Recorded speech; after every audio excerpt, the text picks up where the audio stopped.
सुप्रभात बच्चों। आप सभी का स्वागत है हमारे इस प्यारे से यूट्यूब चैनल पर। इस वीडियो में हम कवि कुबेरनाथ राय द्वारा रचित निबंध गूलर के फूल का अध्ययन करेंगे। निबंध प्रारंभ करने से पहले हमें कवि के संक्षिप्त परिचय के बारे में जान लेना चाहिए। कवि कुबेरनाथ राय एक प्रसिद्ध निबंधकार थे। उनका जन्म 26 मार्च 1933 को उत्तर प्रदेश के गाजीपुर जिले के मत्सा गांव में हुआ था। वे एक भूमिहार ब्राह्मण परिवार से थे। उनके पिता का नाम वैकुंठ नारायण और माता का नाम लक्ष्मी राय था। उनकी आरंभिक शिक्षा गांव के विद्यालय में हुई। फिर वह उच्च शिक्षा के लिए काशी हिंदू विश्वविद्यालय और कलकत्ता विश्वविद्यालय गए। उन्होंने कलकत्ता विश्वविद्यालय से अंग्रेजी विषय में एमए की परीक्षा उत्तीर्ण की। उनकी बहुत सी प्रमुख कृतियां हैं, जैसे प्रिया नीलकंठी, रस आखेटक, गंधमादन, विषाद योग आदि। चलिए अब हम हमारा निबंध प्रारंभ करते हैं। गूलर का फूल कुबेरनाथ राय द्वारा रचित एक अरण्य कथा है, जिसमें लेखक ने गूलर के फूल जैसी अलभ्य वस्तु की चाहत न रखने की बात कही है। यहाँ पर अलभ्य का अर्थ है दुर्लभ, क्योंकि चराचर को रिझाने में क्या लाभ, वास्तव में रिझाना है तो अंतर्मन के सौंदर्य को देखो। लेखक कहते हैं, आज फिर काक, बक और उलूक तीनों काम्यक वन की उत्तरी पूर्वी सीमा पर स्थित गूलर वृक्ष के नीचे इकट्ठे हुए। यहाँ काक का अर्थ है कौवा, बक का अर्थ है बगला, उलूक का अर्थ है उल्लू। तीनों नॉर्थ ईस्ट पर स्थित काम्यक वन की सीमा पर स्थित गूलर वृक्ष के नीचे इकट्ठे हुए। यह गूलर अति पुरातन था। यहाँ पर पुरातन का अर्थ है पुराना, जो द्वापर से पूर्व, त्रेता से पहले का था। द्वापर युग यानी कि भगवान विष्णु ने जब श्री कृष्ण के रूप में अवतार लिया था, उसे हम द्वापर युग कहते हैं। और त्रेता युग यानी भगवान विष्णु ने जब राम के रूप में, श्री राम के रूप में अवतार लिया था, उसे हम त्रेता युग कहते हैं। तो यह गूलर का फूल बहुत पुराना था, जो द्वापर से पूर्व और त्रेता से पहले का था। पास ही भीमसेन ने कटहल का नवीन वृक्ष आरोपित कर दिया था, यानी कटहल का नया वृक्ष भीमसेन ने लगाया था, क्योंकि वायुपुत्र लघु आकार वाले फलों की अवहेलना की दृष्टि से देखते थे। गूलर के पेड़ के नीचे बक ने काक और उल्लूक से पूछा, यानी बगुले ने उल्लू और कौवे से पूछा, गूलर में फूल लगता है क्या? काक ने कहा, यानी कौवे ने कहा, अपनी गति से धरा को कई बार माप डाला पर गूलर का फूल नहीं देखा। अर्थात अपनी गति से यानी अपनी तेज से धरा यानी पृथ्वी को कई बार माप डाला, यानी पृथ्वी पर हर तरफ घूम लिया है, पर गूलर का फूल कहीं नहीं देखा है। उल्लूक ने शांत स्वभाव में कहा, यानी उल्लू ने धीरे से कहा, फूल तो मैंने भी नहीं देखा है, पर अचरज की बात यह है कि फूल के बिना फल कैसे होगा। कौवे ने कहा, मनुष्य में प्रचलित है कि गूलर का फूल होता है एवं वह आधी रात को खिलता है। अल्पकाल के लिए उस समय पर यक्षों का उस पर अदृश्य पहरा होता है, मतलब यक्ष जो होते हैं उसकी रखवाली करते हैं। सुना है एक बार एक पंखुड़ी टूटकर एक दही वाली हांडी में गिरी। 100 दिन भर गए पर वह दही समाप्त नहीं हुआ। ऐसी विचित्र बात सुनकर तीनों में आज रात ही इस बात की जांच करने का फैसला किया, और गूलर की सर्वोच्च शाखा पर ये तीनों मित्र भय और उत्साह की मिश्रित भाव दशा में आधी रात की प्रतीक्षा कर रहे थे। क्योंकि गूलर का फूल उन्होंने सुना था कि वह आधी रात को ही खिलता है। तभी आधी रात को गूलर के तने से एक आवाज़ आती है। तीनों मित्र सावधान हो गए। गूलर ने कटहल से कहा, मेरी शाखा पर आज 3 अतिथि आए हैं, विश्राम के लिए नहीं, मेरे मस्तक की शोभा, मेरा पुष्पदल देखने की अभिलाषा से। पर मैं उन्हें कैसे समझाऊं कि वे जैसा पुष्प सोचते हैं ऐसा पुष्प कभी नहीं है, कहीं नहीं है। यह तो मनुष्य लोक की मोह का प्रतिरूप है। मेरे शरीर में तो फोड़े की तरह स्वादहीन, रसहीन और कीटपूर्ण फल होते हैं।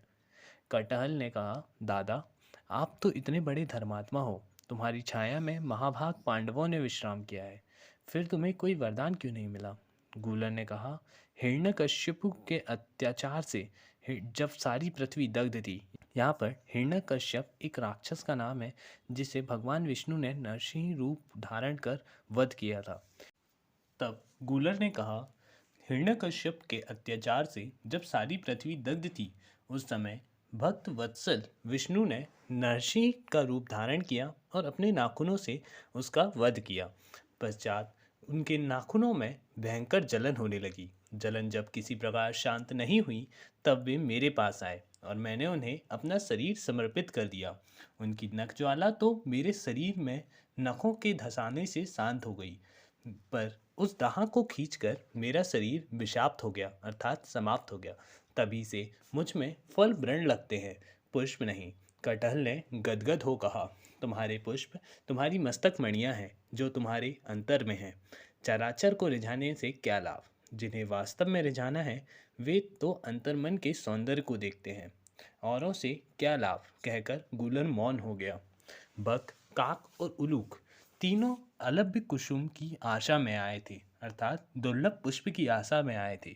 उससे भी बढ़कर अलभ्य अर्थात दुर्लभ और मनोरम कुसुम अर्थात मनोरम पुष्प उन्हें मिल गया। तीनों ने मन ही मन गुरु और शिष्य दोनों को प्रणाम किया।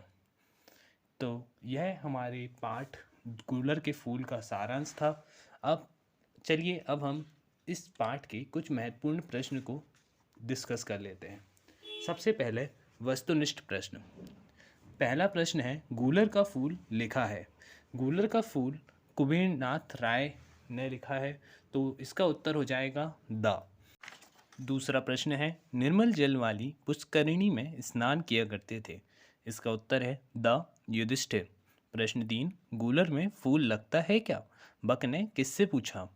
इसका उत्तर है अ, काक और उल्लू से पूछा अर्थात कौवे और उल्लू से पूछा। प्रश्न 4, गूलर का फूल कब खिलता है? तो गूलर का फूल आधी रात को खिलता है। उत्तर है ब, आधी रात को। प्रश्न 5, जिसका उत्तर आप सभी हमें कमेंट बॉक्स में देंगे। प्रश्न है, तुम्हारे पुष्प तुम्हारी मस्तक मणियाँ तुम्हारे अंतर में है, यह कथन किसका है? यदि आपने सारांश ध्यानपूर्वक समझा होगा तो इसका उत्तर आप लोगों को आसानी से बन जाएगा। यदि आप लोगों को ना बने तो कमेंट करें, हम आपको ज़रूर बताएंगे। चलिए अब हम लघु उत्तरीय प्रश्न की ओर चलते हैं। लघु उत्तरीय प्रश्न में हमारा पहला प्रश्न है, गूलर वृक्ष के नीचे कौन से मित्र बैठे थे? तो उत्तर हो जाएगा गूलर वृक्ष के नीचे काक, बक और उलूक तीनों मित्र बैठे थे। प्रश्न 2, गूलर का वृक्ष कितना पुराना था? तो इसका उत्तर है गूलर का वृक्ष अति पुरातन था। पुरातन अर्थात पुराना था।